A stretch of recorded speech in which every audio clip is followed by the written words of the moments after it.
Saludos, buenas tardes. Gracias por acompañarnos en la emisión de este 18 de marzo del 2020 en Vistazo Noticioso. Un gusto que estén ahí.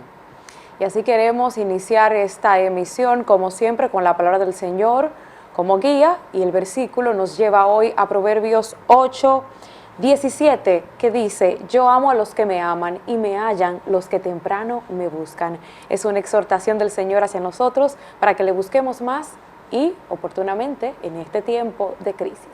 Iniciamos con De Trascendencia.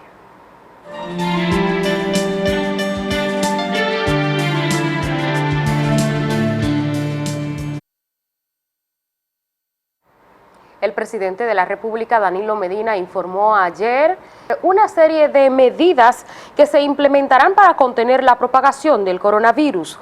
Medina dijo que enviará al Congreso Nacional la solicitud de declaratoria de emergencia nacional ante la pandemia del COVID-19. En una alocución que dirigió a la población la noche del martes, informó además que cerrará las fronteras del país por tierra, mar y aire durante los próximos 15 días, medida que, al igual que otras que anunció, entrarán en vigencia a las 6 de la mañana del jueves 19. Especificó que solo se permitirá la entrada de aviones ferry para la salida de ciudadanos extranjeros que quieran regresar a sus países y la llegada de aviones, buques de carga y de combustibles para garantizar los suministros a la población. Asimismo, queda suspendida la docencia en todos los centros escolares y universitarios hasta el próximo lunes 13 de abril, por igual los eventos y concentraciones públicas, estos últimos por 15 días.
Este significativo templo data del siglo XVI, y su nombre viene dado porque sus principales feligreses eran marineros que venían al puerto de Santo Domingo, y por ser Santa Bárbara la patrona de las tormentas, a ella los marineros le pedían protección en alta mar.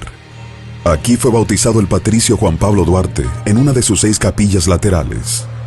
Esta iglesia ha sido objeto de diferentes intervenciones. Esta iglesia está hecha sobre un suelo que tiene algunas características que su plasticidad hace que tenga cierto movimiento, pero la iglesia en sí en ningún momento realmente ha corrido peligro según los estudios que realizaron expertos. Este santuario permaneció cerca de 8 años cerrado, y luego de una petición del Arzobispado de Santo Domingo al señor Presidente de la República para su proceso de restauración. Y ahí es cuando entonces la Oficina de Ingenieros Supervisores de Obra del Estado, que dirige el ingeniero Francisco Pagán, decidió, en acuerdo con el Arzobispado, con Monseñor Francisco Soria, tomar las riendas de la restauración de la iglesia.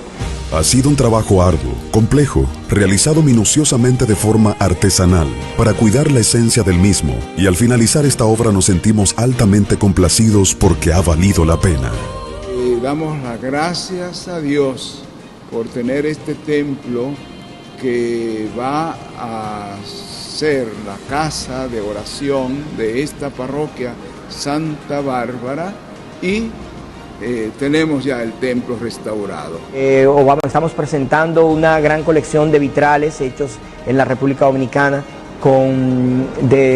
realmente con figuras y diseños apropiados a lo que la iglesia demandaba. La restauración de la iglesia Santa Bárbara contempla los 5 episodios de la vida de Jesús. Y vamos a tener en figuras de cera la crucifixión, el nacimiento de Jesús, el milagro de la boda de Canaán, la ascensión. Estamos altamente complacidos por la restauración. Creo que aquí se ha hecho una obra de arte restaurando este templo. Esta obra, además del templo, aportará a la comunidad una gran plaza y un anfiteatro labrado en piedras que servirá para actos religiosos y culturales. Tenemos un buen grupo de feligreses que viven aquí en la cercanía de este templo. Y precisamente esa comunidad que ha esperado con ansias la restauración de este monumento religioso expresa su júbilo por la calidad de los trabajos realizados. La OIC no ha cumplido nuestro sueño de ver una iglesia tan hermosa que va a ser tan o mejor y más bonita que la Catedral Primada de América. Y le va a dar un realce al sector de Santa Bárbara internacionalmente como nadie se lo esperaba. Lo hizo bien hecho, esa iglesia está bien preparada. Ahí fue que bautizaron a Juan Pablo Duarte. Un aporte de la Oficina de Ingenieros Supervisores de Obras del Estado al patrimonio histórico y cultural del país.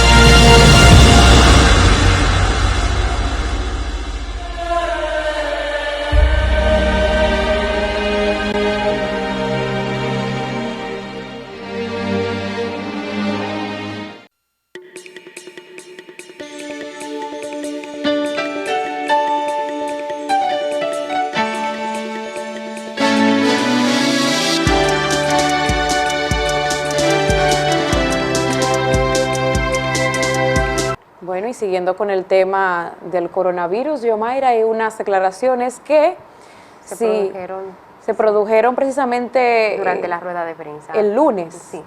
Del Ministerio de Salud Pública. Que ofreció el Ministerio de Salud Pública en Santo Domingo, en donde se informaba de los 10 nuevos casos que para esa ocasión habían aumentado a 21 los contagiados por la enfermedad, y entre estos un caso de transmisión local, que es el de Villarriba.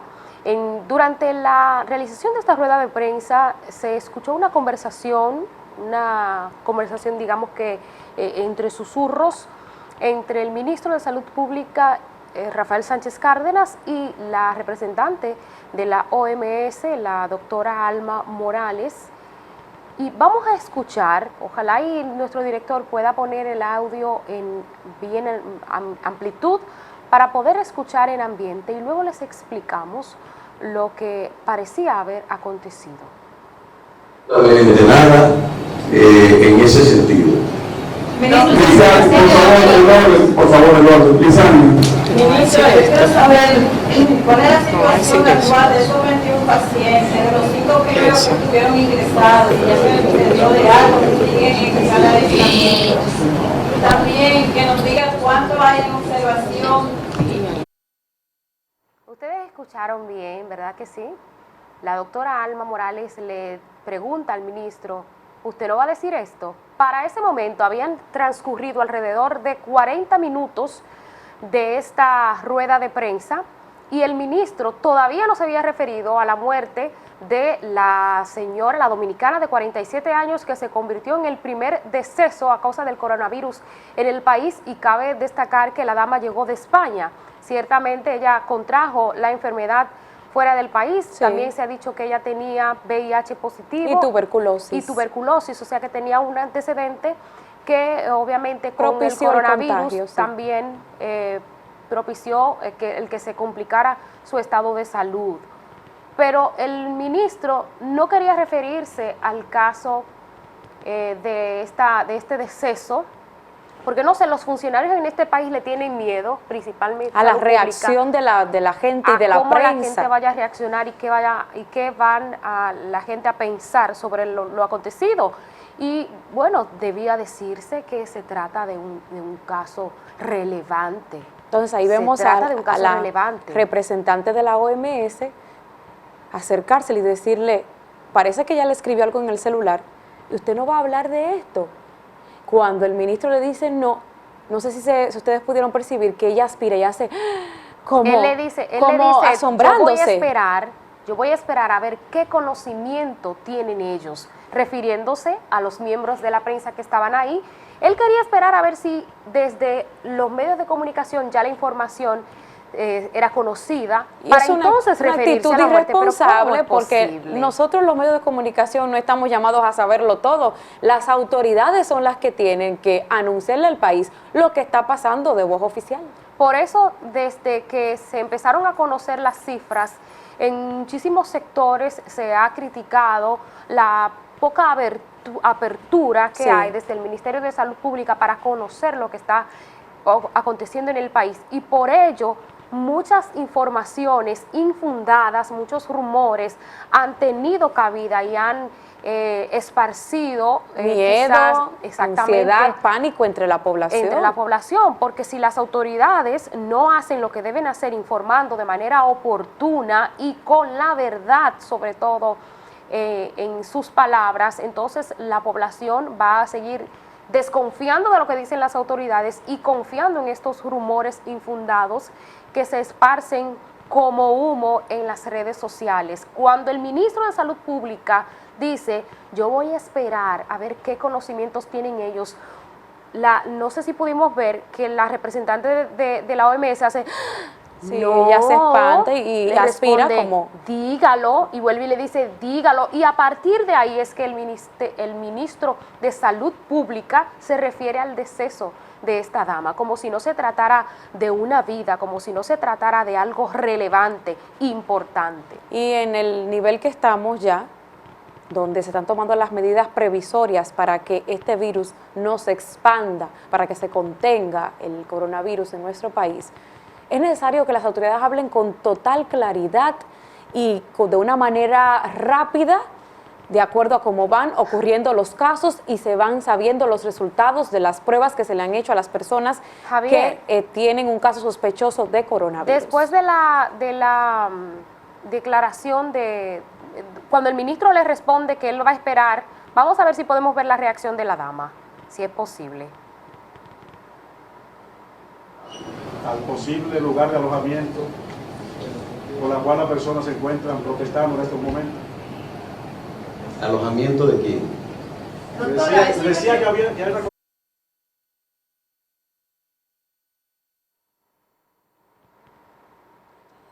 Ahí es que viene.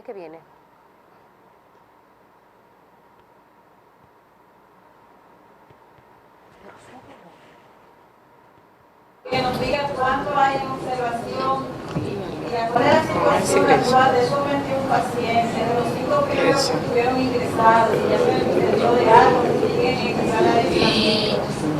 También que nos diga cuánto hay en observación y hasta ahora, ¿cuántas?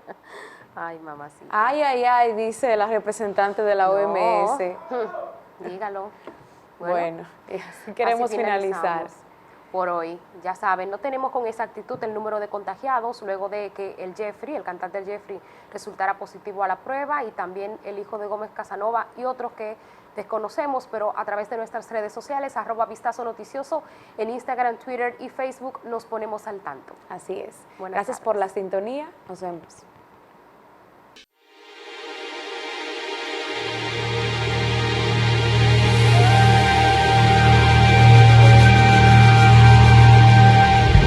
Este significativo templo data del siglo XVI, y su nombre viene dado porque sus principales feligreses eran marineros que venían al puerto de Santo Domingo, y por ser Santa Bárbara la patrona de las tormentas, a ella los marineros le pedían protección en alta mar.